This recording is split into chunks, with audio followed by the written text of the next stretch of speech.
Okay, so S1 students, so nice to see you all again. So I believe that you have already submitted your assignment, which I have asked you to find a fruit or a vegetable, then you have to cut it and then look at the inside, the structure of it. So for example, mine, I have the pictures here. So you should have print out your photograph, and then we will move on to the next step on how we can combine it with the animals. So see you later.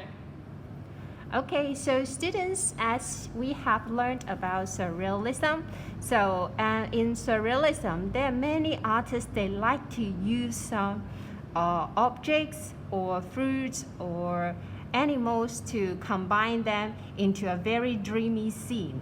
Okay, so what we are going to do in this assignment is, after you find a fruit or vegetables or the animal's photograph, then you have to think about how to combine them into a whole scenery.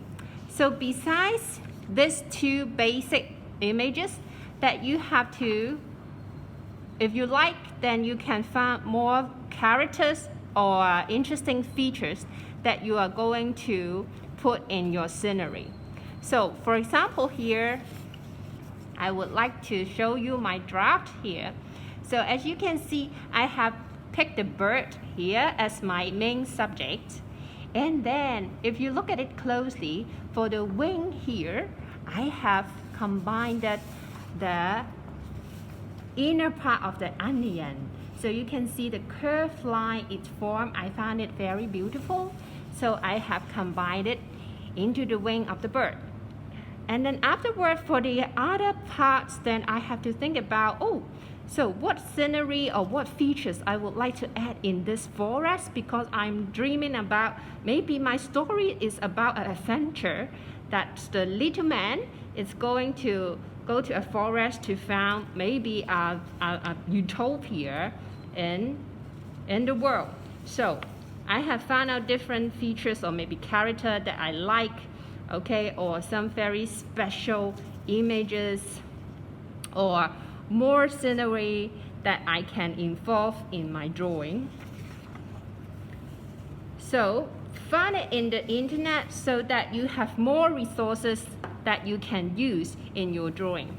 So to move on, then I would like to show you the next step, what we are going to do. After having the pencil draft, then you have to move on to the next task. So I have done half of it. As you can see that we need to use acrylic this time, and also the brushes that you have bought on your own.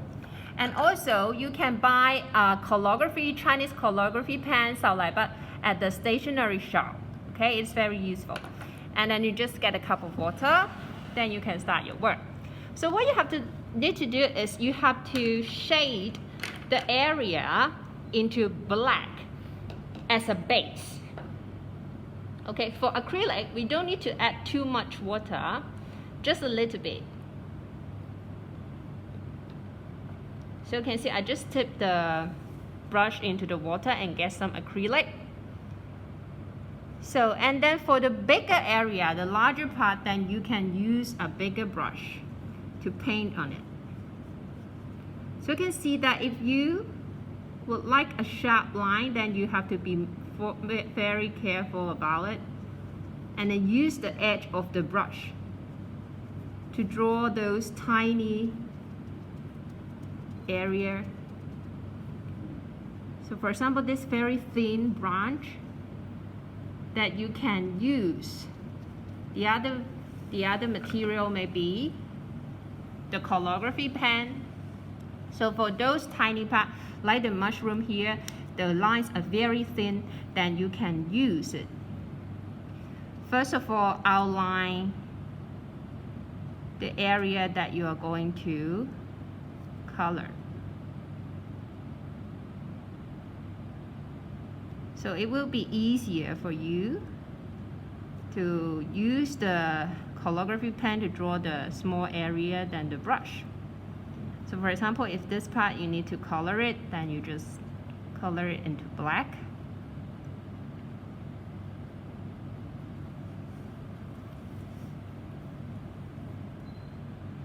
Okay, so I hope that you can do it with the acrylic and the calligraphy pen, and then we will move on to the next task later on. See you.